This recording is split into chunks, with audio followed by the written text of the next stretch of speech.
The clock on your phone reads 11:47 p.m., Tuesday. You're lying in bed, the blue light of the screen casting up onto the ceiling. A notification just appeared in the corner. You were just charged $12.99 for your monthly subscription. You don't remember still using that service. Your finger slides down to the banking app, taps the balance. The number sits there, quiet, unchanged from last week, except that it's smaller now.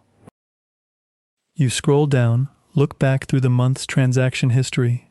Line after line passes by like a fast-forwarded film with no main character. Parking, bubble tea, some midnight purchase you can no longer picture the shape of.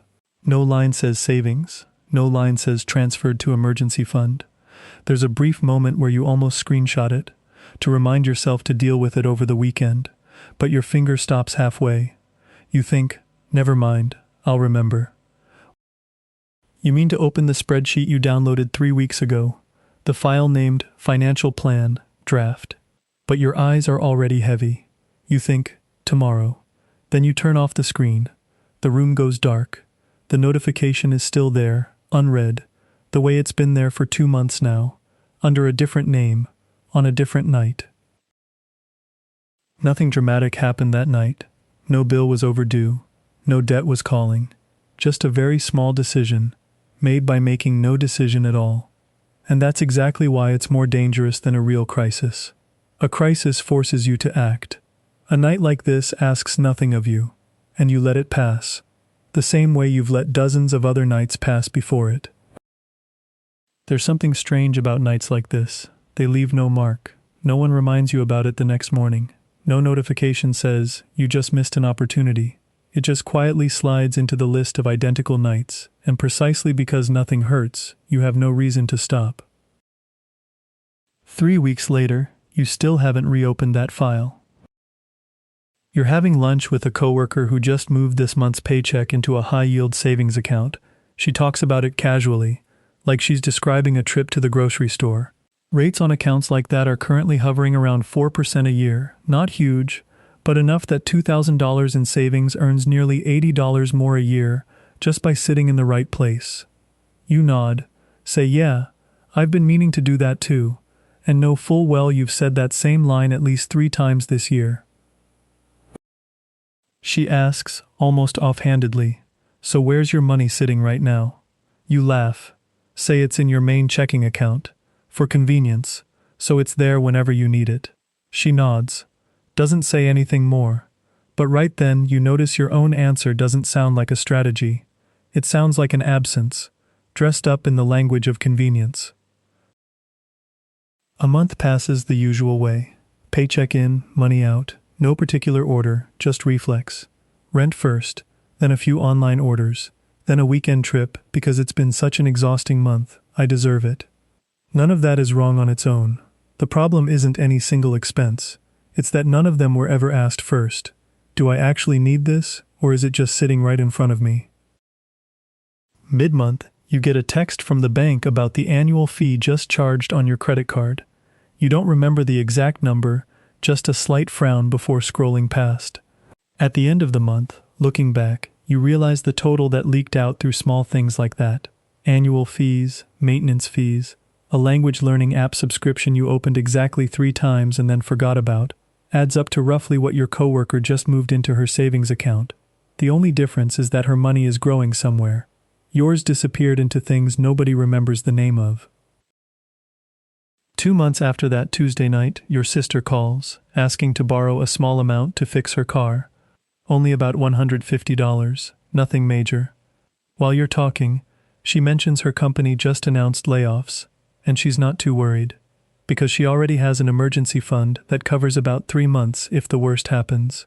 She's not saying it to show off, she's just stating a fact about her life, the way you'd mention you changed your phone number.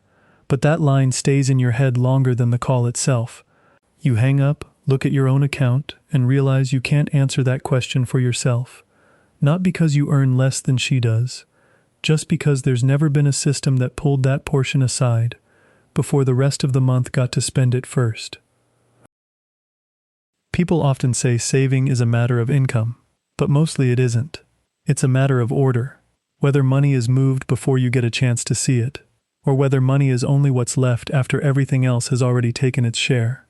For a lot of people, the gap between those two ways of living isn't about how much they earn. It's just one tap, one automatic transfer set up a single time, and never thought about again. 4 weeks after the call with your sister, you're sitting at a family gathering, listening to your parents talk about a distant relative who just lost their job in a company restructuring. Everyone's discussing how the person will manage while job hunting. No one asks you the same question, but you ask yourself, quietly, while reaching for food, that if this happened to you next week, how long you'd last before you had to call someone for help. 6 more weeks pass. You stumble across the renewal reminder email for a subscription you meant to cancel at the start of the year. You laugh, not a happy laugh, and wonder how many things you've meant to do this year that you never actually did. You open the Notes app on your phone, where there's a line written 8 months ago, to do, set up automatic savings. That line still hasn't been crossed off. It sits among other notes, a grocery list, a mechanic's phone number, things long since finished. Only that line remains untouched, like a promise to yourself you forgot you ever made. One weekend evening, you get coffee with an old friend you haven't seen in a while. She just quit her job, not because she was laid off, but because she decided on her own to take 3 months off to think about what's next. You ask, "Aren't you scared? What about no paycheck?" She laughs, says it's fine, she planned for it in advance, has enough to live comfortably for half a year if needed, so 3 months is nothing to worry about. The answer is light, almost ordinary, but you sit quietly for a moment after, stirring your now cold coffee, and realize that lightness didn't happen by accident. It's the result of a lot of small decisions made early, the same kind of decisions you keep putting off week after week. On the way home that day, you stop by the supermarket for a few small things, and stand for a while in front of the shelf, weighing the cheaper option against the brand you usually buy, a tiny deliberation you've been doing more of lately. Not because you're actually short on cash right now, just a vague feeling, like standing on a floor that isn't quite solid, even though nothing has given way yet. That weekend, you're cleaning out your desk drawer and find a small printed sheet from a career workshop you attended 2 years ago. On it is a line you once underlined in red pen: "Pay your future first, not last." At the time you nodded along, took a photo, shared it to your story for friends to see. Now, holding the sheet in your hand, you can't remember doing anything with that enthusiasm besides tucking it into a drawer, where it sat untouched for 2 years, exactly the way good intentions usually end up. You fold the sheet, mean to throw it away, then don't. You set it on the corner of your desk, right in front of you, where your eyes will pass over it every morning. A very small act, almost meaningless. But it's the first time in many months you've let a reminder about money stay in view for longer than a few seconds, instead of pushing it aside like every time before. Then one Friday afternoon, you're sitting across from a leasing agent, about to sign a lease on a new apartment, bigger, closer to work. She asks a question that's completely routine in her line of work. Can you show proof of a reserve equal to 3 months' rent? There's nothing sharp about the question. It gets asked dozens of times a day, to dozens of other people. But for you, it hangs in the air a little longer than it should. You open the banking app right there at the table, trying to make it look natural, like you're just checking rather than calculating whether that number is enough. It isn't. Not by much, just enough of a gap that you have to say, "Let me double check and send it over later," instead of signing right then. The agent smiles, says it's fine, totally normal, happens all the time. But you know that apartment, the small change you'd been looking forward to, now has to wait for another round of approval, over a number you'd had months to prepare and never did. You sign the personal information section for now, promise to send the rest later, then stand up and shake the agent's hand as if everything's fine. But in your head you're already running through where you might pull the difference from in the next few days, whether to ask someone for a loan, whether to pull from some account, even though you know full well you have no account to pull from. The feeling isn't panic. It's a very polite kind of confusion, the kind you have to hide in front of a stranger. Out in the hallway, You pause for a moment, looking through the glass into the empty apartment, afternoon light spilling onto the wood floor. That really is where you want to live. Nothing is wrong with the apartment itself. Whatever went wrong, if anything did, happened long before this afternoon. On the nights you turned off your phone screen and thought, tomorrow. What's lost here isn't just the apartment. It's the right to say yes, the moment you want to say it, without asking for more time, without explaining, without waiting for next month's paycheck. Money, when it's missing, is just an abstract number on a screen. But the absence of choice isn't abstract at all.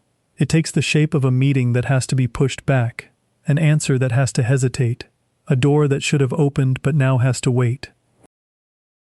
You leave the leasing office, walk out to the parking lot, not angry at anyone, there's no one to be angry at, just one very specific feeling, you'd had enough time.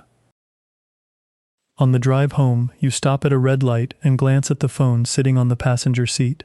The notification about the subscription you forgot to cancel is still there, 2 months old now. You don't open it, you just look at it, and for the first time, it doesn't feel like a small annoyance anymore. It feels like a question that's been asked many times, one you keep answering with silence. The light turns green, you don't do anything different right away. But something has shifted, very small, almost impossible to point to exactly. You're no longer thinking about the apartment you missed. You're thinking about next month. This story isn't really about money. It's about how many doors you still have the right to open, exactly when you want to open them, without asking anyone's permission, without waiting on anyone, without explaining yourself to anyone. Money is just the tool that keeps that door from locking. Having more money doesn't necessarily mean having more choices. The person with a system, even a small one, that sends money to the right place before it can be spent, is usually the one with the most choices of all. So if next month looks exactly like this one, no worse, no crisis, nothing urgent enough to worry about, is that proof that everything is fine, or is that the very thing that should worry you most?